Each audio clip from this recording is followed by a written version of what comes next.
نحمدہ و نصلی و نسلم علی رسولہ الکریم اما بعد فاعوذ باللہ من الشیطان الرجیم بسم اللہ الرحمن الرحیم۔ سورہ بقرہ کی 113 آیت سے شروع کر رہے ہیں۔ 13 رکوع ہو چکے ہیں، آج ہم 113 آیت سے شروع کر رہے ہیں۔ وقالت الیہود لیست النصارى علی شیء وقالت النصارى لیست الیہود علی شیء وہم یتلون الکتاب کذالک قال الذین لا یعلمون مثل قولہم فاللہ یحکم بینہم یوم القیامۃ فیما کانوا فیہ یختلفون۔ وقالت الیہود، کہنے لگی یہودیوں کی جماعت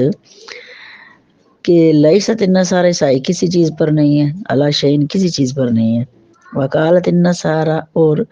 عیسائیوں کی جماعت کہنے لگی لیست الیہود، یہودی کسی چیز پر نہیں ہے، علی شیء وہم، اور وہ یتلون الکتاب، وہ کسی چیز پر نہیں ہے حالانکہ وہ کتاب پڑھتے ہیں۔ کذالک قال الذین، اسی طرح کہا ان لوگوں نے، لا یعلمون، جو نہیں جانتے، مثل قولہم، مثل ان کے کہنے کی یا ان کی طرح، فاللہ، پس اللہ تعالیٰ، یحکم، فیصلہ فرمائے گا، بینہم، ان کے درمیان، یوم القیامت، قیامت کے دن، فیما، کس میں، کانوا تھے، فیہ، جس میں وہ، یختلفون، اختلاف کرتے۔ کہ حضور علیہ السلام کے پاس یہودی اور عیسائی آئے اور مناظرے کرنے لگے آپس میں۔ عیسائی اور یہودی پہلے کہہ رہے تھے کہ بس جنت میں عیسائی جائیں گے یا صرف یہودی جائیں گے، پھر وہ مناظرہ کرنے لگے۔ حضور علیہ السلام کے سامنے مناظرہ ہوا اور مناظرہ کرنے لگے تو دونوں نے شور مچا دیا، دونوں جماعتوں نے شور مچا دیا۔ عیسائیوں نے کہا کہ نہیں، ہم ٹھیک ہیں، یہودی ٹھیک نہیں ہیں، ہم ہی جنتی ہیں۔ یہودیوں نے کہا نہیں، عیسائی ٹھیک نہیں ہے، یہ کسی چیز پر نہیں ہے، ہم جنتی ہیں، ہمارے پاس کتاب ہے۔ عیسائیوں نے کہا ہمارے پاس کتاب ہے۔ دونوں کا آپس میں شور مچایا کہ یہ کچھ نہیں ہے، بس ہم ہی ہیں۔ تو اس پر یہ آیت کریمہ اللہ تعالیٰ نے نازل فرما دی کہ وہ یہ کہہ رہے ہیں، اور حالانکہ وہ پڑھتے ہیں کتاب پڑھتے ہیں، یعنی عیسائیوں کی کتاب میں بھی یہودیوں کا ذکر ہے اور یہودیوں کی کتاب میں عیسائیوں کا ذکر ہے، کہ جو نبی آ چکے ان کا بھی ذکر ہوتا تھا اور جو آنے والے تھے ان کا بھی ہوتا تھا، اور دونوں ایک دوسرے کو جانتے بھی تھے، لیکن یہ لوگ جھگڑا کرتے اور نہ مانتے تھے۔ تو اس طرح یہ تصدیق تو قرآن کریم نے آ کر دی۔ اسی طرح وہ لوگ بھی نہیں جانتے تھے، لا یعلمون، جو نہیں جانتے، مثل قولہم، وہ بھی یہی کہتے، یعنی ان کی باتیں سن کر جو لوگ کتاب کا علم بھی نہیں جانتے تھے وہ بھی یہی کہتے۔ یہ لوگ عیسائی یہودی جو کتاب کا علم رکھتے تھے وہ بھی کہتے،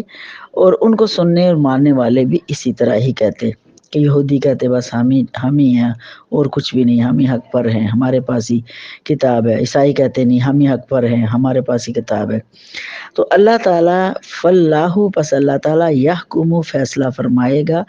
بینہم، ان کے درمیان، یوم القیامت، قیامت کے دن، اس چیز میں، فی ما کانوا فیہ یختلفون، جس میں وہ اختلاف کرتے ہیں، جس میں وہ جھگڑے کر رہے ہیں، بحثیں کر رہے ہیں، اس کا فیصلہ قیامت کے دن ہو جائے گا، اللہ تعالیٰ فیصلہ فرما دے گا۔ وَمَنْ أَظْلَمُ مِمَّن مَّنَعَ مَسَاجِدَ اللَّهِ أَن يُذْكَرَ فِيهَا اسْمُهُ وَسَعَىٰ فِي خَرَابِهَا أُولَٰئِكَ مَا كَانَ لَهُمْ أَن يَدْخُلُوهَا إِلَّا خَائِفِينَ لَهُمْ فِي الدُّنْيَا خِزْيٌ وَلَهُمْ فِي الْآخِرَةِ عذاب عظیم۔ کون ہے بہت ظالم جو منع کرے اللہ تعالیٰ کی مسجدوں سے، یہ کہ اس میں ذکر کیا جائے اس کے نام کا، یعنی مسلمانوں کو مسجد سے نہیں روکنا۔ کوئی بھی بندہ مسلمان ہے، وہ مسلمانوں کی مسجدیں بنی ہوتی ہیں اور مسجدوں میں نمازیں پڑھتے ہیں، تو مسجدوں کو ہر وقت تالے نہیں لگا کے رکھنے چاہیے، نماز کے وقت مسجد کو کھلا رہنا چاہیے۔ ویسے حالات اگر اچھے ہوں تو مسجد کھلی ہی رہنی چاہیے، لیکن حالات خراب ہوں، ماحول معاشرے کا اعتبار نہ ہو، تو پھر نماز کے لیے، نماز کے ٹائم ضرور مسجد کھولنی چاہیے، ورنہ تو یہی ہوتا تھا کہ مسجدیں کھلی رہتی تھی اور کچھ لوگ پھر تالے لگانے لگے۔ تو اس لیے ان کو کہا گیا کہ مسجدوں کو بند نہیں کرنا، اور خاص طور پر مسلمانوں کو مسجد میں آنے سے نہیں روکنا۔ ہاں، مسجد میں آنے سے کفار کو روکنا ہے۔ تو وہ بڑا ظالم ہے جو اللہ تعالیٰ کی مسجدوں سے روکے، اور پھر مسجدوں سے روکے نہیں، وہ اللہ کے ذکر کو روکتے ہیں کہ اللہ تعالیٰ کا ذکر کیا جاتا ہے اس کی مسجدوں میں، اللہ کی مسجدوں میں لوگ عبادت کرتے ہیں، تو وہ بڑا ظالم ہے جو اللہ کی مسجد سے روکے اور یہ کہ اس میں اس کا ذکر کیا جائے، نام لیا جائے۔ تو اب ذکر، نماز بھی ذکر ہے، ویسے بیٹھ کے پڑھنا، قرآن بھی ذکر ہے، تو ان چیزوں کو روکنا کہ فی حسم ہو، اس میں اس کا نام کا ذکر کیا جاتا ہے، وصافی خرابی ہے، اور پھر اس میں کوشش کرتے ہیں خرابی کی۔ تو یہ منافقوں کا حال تھا کہ وہ بیٹھ کر مسجدوں کو ویران بھی کرنا چاہتے تھے اور بیٹھ کر ویرانگی کی یعنی کہ بحث باسیں کرتے اور سازشیں کرتے۔ اولئک کا یہی لوگ ما کان لہم ان یدخلوہا، کہ نہیں ہے لائق ان کے لیے کہ داخل ہوں اس میں، یعنی یہ وہ لوگ ہیں ان کے لیے یہ نہیں کہ وہ مسجدوں میں داخل ہوں الا خائفین، مگر ڈرتے ہوئے کہ جب مسلمانوں کی حکمرانی ہو گئی، مسلمانوں کا اختیار ہو گیا، تو اب وہ لوگ دوسرے جو ہیں مسجدوں میں داخل نہیں ہو سکتے، اور نہیں ہو بھی نہیں سکتے تھے کیونکہ اس وقت کی بات ہے اور یہ بات قیامت تک رہے گی۔ تو مگر ڈرتے ہوئے، ڈرتے ڈرتے اس میں جاتے۔ تو یہ کہ مسجد میں سے اگر کوئی مسجد میں کسی مسلمان کو تو نہیں روکنا، کفار کو روکنا ہے، کفاروں کو مسجد میں نہیں آنے دینا۔ اور اگر مسلمانوں میں سے کوئی بندہ ناپاکی کی حالت میں ہو تو اس کو روکا جائے گا، وہ عورت ہے یا مرد ہے، اس کو روکا جائے گا، اور وہ وقتی رکاوٹ ہے کہ وہ رکاوٹ جب طہارت حاصل ہو جائے تو رکاوٹ دور ہو جاتی ہے۔ اور اسی طرح مسجد میں پیسٹ کرنا، مسواک کر کے جانا یہ ضروری ہے کہ مثلا پیاز، لہسن، پیاز، مولی وغیرہ کی کھانے سے منہ سے جو بدبو آتی ہے، اس سے اللہ کے گھر کی بے ادبی بھی ہوتی ہے اور دوسرے نمازیوں کو جو ہے وہ تکلیف بھی ہوتی ہے، تو اس لیے ان سے چیزوں سے بچنا چاہیے۔ لہم فی الدنیا خزی ولہم فی الآخرۃ عذاب عظیم،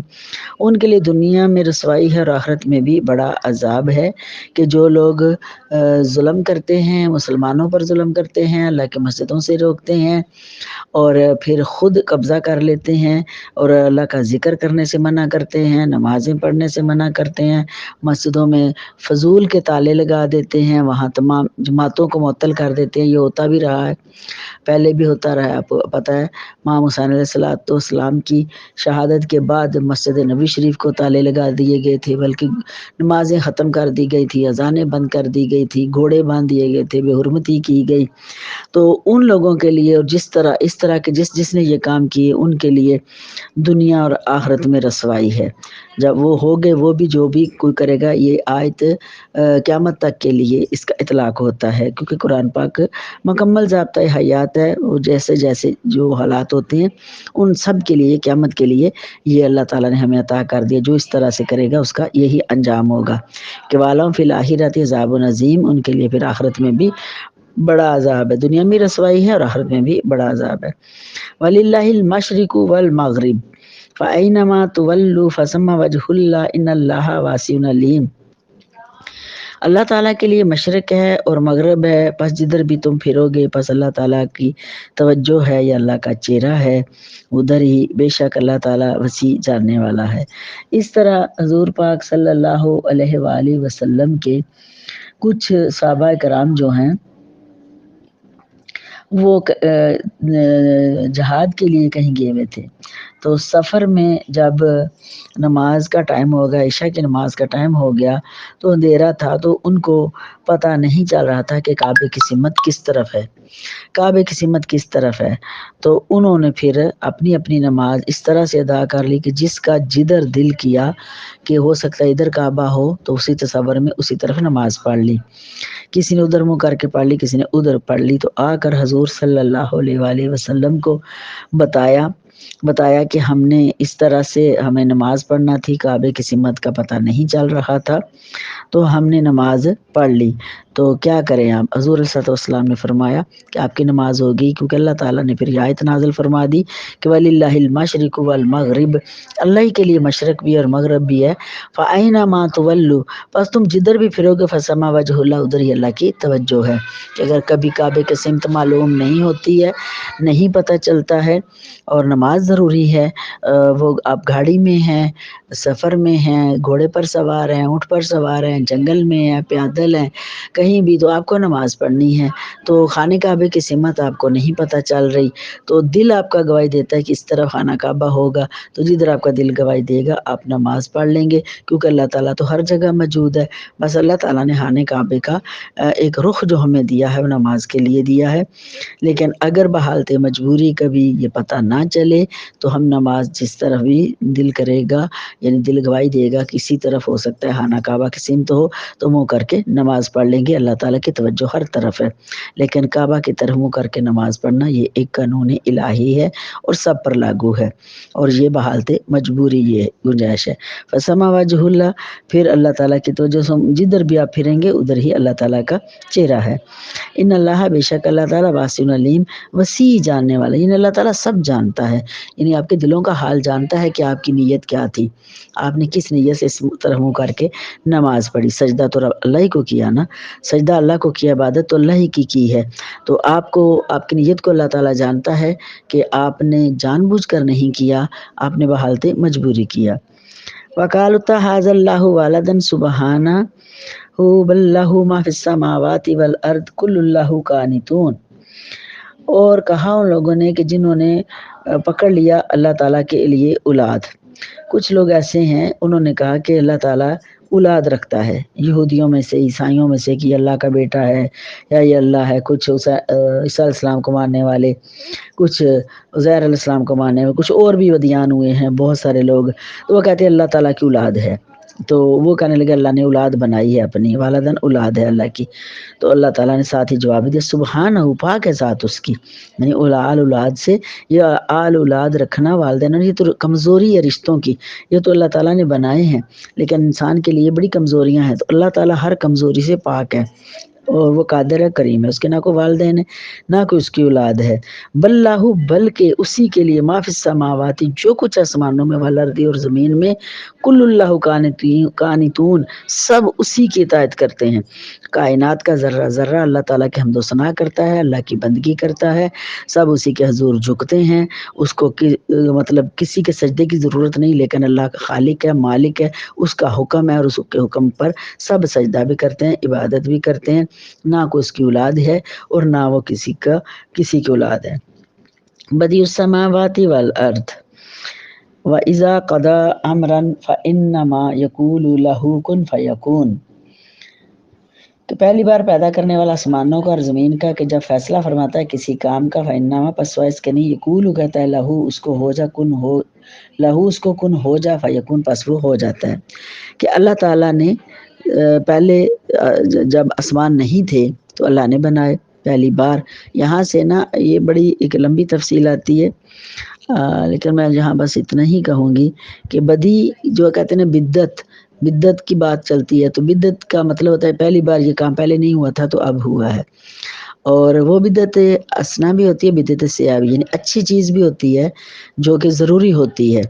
اور بری بھی ہوتی ہے۔ اچھی چیز وہ ہے کہ جو دین میں حسن پیدا کر دے، خوبصورتی پیدا کر دے، دل کو راغب کرنے والی چیزیں پیدا کر دے، وہ اچھی ہے، اور جو بری ہے وہ شرک والی ہے، کوئی شرک کرے یا کوئی غلط دین کا مذاق اڑائے، وہ بری بدعت ہے۔ تو یہاں اللہ تعالیٰ بھی فرما رہا ہے بدیع السماواتی، پہلی بار، کیونکہ پہلے تو آسمان نہیں تھے، رب نے بنائے، تو جب پہلی بار رب نے آسمان بھی بنائے اور زمین بھی بنائی،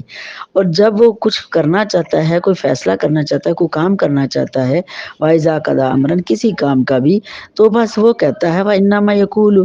بس وہ یہی فرماتا ہے اس کو، لہو اس کو کن ہو جا، فیکون پس وہ ہو جاتا ہے، تو رب کے کن کہنے سے، اللہ تعالیٰ کے کن فرمانے سے وہ سب فیکون ہو جاتا ہے۔ تو اس نے جب چاہا آسمان بنائے، جب چاہا زمینیں بنائی، جب چاہا کائنات باقی بنائی، جب چاہا فرشتے بنائے، جب چاہا جن بنائے، جب چاہا انسان بنائے، زمین بنائی، زمین کو پھر پہلے پانی بنایا، پھر زمین بنائی، جب وہ چاہتا، جو چاہا اس نے کن فیکون کہہ کے کر دیا۔ وقال الذين لا يعلمون لولا يكلمون الله او تاتينا آية كذلك قال الذين من قبلهم مثل قولهم تشابهت قلوبهم، فرمایا کہ کہا ان لوگوں نے جو نہیں جانتے کہ کیوں نہیں ہم سے کلام کرتا اللہ تعالیٰ، یا لے آئے ہمارے پاس کوئی نشانی، اسی طرح ان لوگوں نے کہا جو ان سے پہلے تھے، مثل ان کے کہنے کی ملتے جلتے ہیں دل ان کے، کہ بہت سارے لوگ یوں بھی کہنے لگے اللہ تعالیٰ ہم سے خود کلام کیوں نہیں کرتا، ہمارے پاس کوئی نشانی پھر لے آئے، حضور علیہ الصلوۃ والسلام کو نہیں مان رہے۔ تو اس طرح ان لوگوں نے بھی کہا تھا جو ان سے پہلے تھے، جیسے مثال کے طور پر موسیٰ علیہ السلام سے ان کی قوم نے کہا تھا کہ ہم بھی نہیں مان لیں گے، ہم اللہ کو دیکھیں گے، ہم کلام کریں گے۔ تو یہ ان سب کے دل سوچ جو ہے نا یہ ملتی جلتی، ان لوگوں کی جو گزر گئے، جو اب جو اس طرح کی بات کر رہے ہیں، ان سب کے دل دماغ سوچیں ملتی ہیں۔ قد بینا الآیات لقوم یوقنون، بے شک یہ بیان کی ہم نے نشانیاں اس قوم کے لیے جو یقین رکھتی ہے، جو قوم یقین رکھتی ہے، سمجھتی ہے، یہ سب اس قوم کے لیے نشانیاں ہیں۔ ان کو چاہیے کہ یہ ان سے نصیحت حاصل کریں اور سمجھیں کہ اللہ تعالیٰ نے کیا حکم نازل فرمائے ہیں، اپنے پیغمبروں کو بھیجا ہے، ہم پر کیا لازم آتا ہے کہ ہم اپنے نبی کا کلمہ پڑھیں اور نبی کے فرمان پر عمل کریں، اور یہ بہانے حلیے نہ کریں اور یہ نہ کہیں کہ ابھی ہم نے اللہ کو دیکھنا ہے، یہ وہ نہیں، بلکہ رب نے اپنے محبوب کو ہمارے پاس بھیج دیا اور اس نے تصدیق کر دی، اس قرآن نے بھی آ کے اور نبی پاک صلی اللہ علیہ وسلم نے بھی آ کر، کہ سابقہ پیغمبر بھی آئے تھے، اس طرح کی قومیں آئی تھیں اور ان کے پاس کتابیں بھی آئی تھیں۔ تو اب تم کو یقین کرنا چاہیے اور مزید نئے نئے سوال نہیں کرنے چاہیے، بلکہ ہم نے انا ارسلناک بالحق بشیرا ونذیرا ولا تسأل عن اصحاب الجحیم، بے شک ہم نے بھیجا تجھ کو حق کے ساتھ خوشخبری دینے والا، ڈرانے والا، اور نہ تم سے پوچھا جائے گا دوزخ والوں کے بارے میں۔ اے محبوب مکرم صلی اللہ علیہ وسلم، ہم نے آپ کو بھیج دیا، اللہ تعالیٰ نے اپنے حبیب مکرم صلی اللہ علیہ وسلم سے فرمایا ہم نے آپ کو بھیج دیا حق کے ساتھ۔ تو جب رب نے قرآن میں گواہی بار بار دے رہا ہے کہ میں نے اپنے محبوب کو حق کے ساتھ بھیجا ہے، تو اس میں پھر کیا بندے کو وہم اور شک کریں گے تو ایمان ختم ہو جائے گا۔ اور حق کے ساتھ بھیجا ہے خوشخبری دینے والا اور ڈرانے والا، کہ اے میرے محبوب جو تجھے مان لیں، ایمان لے آئیں، اس کو جنت کی بشارت دے دو، وہ خوشخبری ہے اس کے لیے کہ اس کو آپ کی شفاعت بھی ملے گی، جنت بھی ملے گی، اس کو دوزخ سے بچا لیا جائے گا۔ وَنَذِيرًا، اور ڈر سنانے والا، ڈر سنائیں کہ آپ ان کو بتائیں کہ اگر ایمان نہیں لائیں گے تو ان کو جہنم میں پھینک دیا جائے گا، قیامت کا دن آئے گا، حساب و کتاب بھی ہوگا، پہلے بھی قبر میں ان کو عذاب ہوگا، اور قبر کے بعد یعنی جب قیامت آئے گی تو اس کے بعد بھی حساب و کتاب کے بعد بھی واصل جہنم ہو جائیں گے، آگ میں جلیں گے۔ تو ان کو جو ماننے والے ہیں ان کو اچھی خبر دے دو، اور جو نہ ماننے والے ہیں ان کو ڈرنے والے بتا دو، تاکہ وہ سمجھیں کہ جنت دوزخ دونوں کے سامنے رکھ دو، کہ جو ہدایت کا راستہ اپنائے گا اس کے لیے خوشخبری ہے، جنت کا راستہ ہے، اور جو ہدایت کا راستہ نہیں اپنائے گا اس کے لیے ڈر ہے دوزخ کا، اس کو دوزخ میں ڈال دیا جائے گا۔ اور اللہ تعالیٰ نے فرمایا محبوب مکرم صلی اللہ علیہ وسلم ولا تسألوا عن اصحاب الجحیم، آپ سے نہیں پوچھا جائے گا دوزخ والوں کے بارے میں، یعنی آپ کا کام ہے کہ آپ پیغام دیتے رہیں، اگر وہ لوگ مانتے ہیں تو ان کا فائدہ ہے، نہیں مانتے تو ان کا نقصان ہے، لیکن آپ کو فائدہ ہوگا کہ آپ پیغام دے رہے ہیں، آپ کو اللہ تعالیٰ مزید آپ کے درجات بلند فرمائے گا، اور آپ سے یہ نہیں پوچھا جائے گا قیامت کے دن کہ اے محبوب مکرم صلی اللہ علیہ وسلم یہ لوگ ایمان کیوں نہیں لائے، یہ لوگ دوزخ میں کیوں جا رہے ہیں، یہ نہیں پوچھا جائے گا، کیونکہ رب دیکھ رہا ہے آپ اپنا کام کر رہے ہیں، یہ لوگ نہیں مانتے، اگر دوزخ میں جائیں گے تو آپ غم نہ کریں، نہ ہی آپ سے کوئی اس بارے میں سوال کیا جائے گا۔ وَلَن تَرْضَىٰ عَنكَ الْيَهُودُ وَلَا النَّصَارَىٰ حَتَّىٰ تَتَّبِعَ مِلَّتَهُمْ قُلْ إِنَّ هُدَى اللَّهِ هُوَ الْهُدَىٰ، فرمایا کہ اللہ تعالیٰ نے کہ ہرگز آپ سے راضی نہ ہوں گے یہودی اور نہ عیسائی، کہ اے حبیب مکرم صلی اللہ علیہ وسلم آپ بھی اور صحابہ کرام اور تمام مسلمانوں سے بھی یہ خطاب ہے کہ یہودی کبھی بھی آپ کو پسند نہیں کریں گے، عیسائی کبھی بھی آپ کو پسند نہیں کریں گے، وہ راضی نہیں ہوں گے آپ سے، کیوں کہ وہ چاہتے ہیں کہ آپ ان کی پیروی کریں، ان کے دین کو پھر اپنائیں، کوئی یہودی ہو جائے یا کوئی عیسائی ہو جائے، وہ چاہتے ہیں کہ ایمان چھوڑ دیں، اسلام چھوڑ دیں اور یہودیوں میں شامل ہو جائیں یا پھر عیسائیوں میں شامل ہو جائیں، کہ وَلَن تَرْضَىٰ عَنكَ الْيَهُودُ وَلَا النَّصَارَىٰ، کہ ہرگز نہ آپ سے راضی ہوں گے یہودی نہ عیسائی، حتیٰ تتبع، یہاں تک کہ آپ پیروی کریں ملتہم، ان کے دین کی، یعنی وہ چاہتے ہیں کہ ان کے دین کی پیروی کریں تب وہ راضی ہوں گے، ورنہ وہ راضی نہیں ہوں گے۔ تو کل کہہ دیجیے محبوب صلی اللہ علیہ وسلم، آپ فرما دیجیے کل ان ہدی اللہ هو الہدی، کہ بے شک ہدایت اللہ کی طرف سے ہے، اور جو اللہ کی طرف سے ہدایت ہے وہی ہدایت ہے، هو الہدی وہی اصل ہدایت ہے۔ والا ان اتبعت اهواءهم، اگر پیروی کریں آپ ان کی خواہشوں کی، بعد اللہ سے بعد اس کے، جاءک من العلم، جو آ چکا آپ کے پاس علم، ما لک من اللہ من ولی ولا نصیر، نہیں کوئی آپ کا اللہ کی طرف سے دوست ہوگا اور نہ ہی کوئی مددگار ہوگا۔ اے محبوب مکرم صلی اللہ علیہ وسلم فرما دیں کہ اللہ تعالیٰ کی طرف سے ہدایت وہی ہدایت ہے، اور اگر کوئی پیروی کریں آپ میں سے، حضور علیہ الصلوۃ والسلام کے ذریعے قوم کو، سب قوم کو قیامت تک یہ پیغام دیا کہ تم میں سے جو لوگ پیروی کریں گے ان کی خواہشوں کی، ان کی خواہش یہ ہے کہ ہم اپنا دین چھوڑ دیں، ان کے دین میں چلے جائیں، تو اگر آپ ان کی خواہش کے مطابق چلیں گے، یعنی ان کے دین میں پلٹ گئے، آپ نے کسی نے عیسائیت اختیار کر لی یا یہودیت اختیار کر لی، اس کے بعد کہ جو آ چکا آپ کے پاس،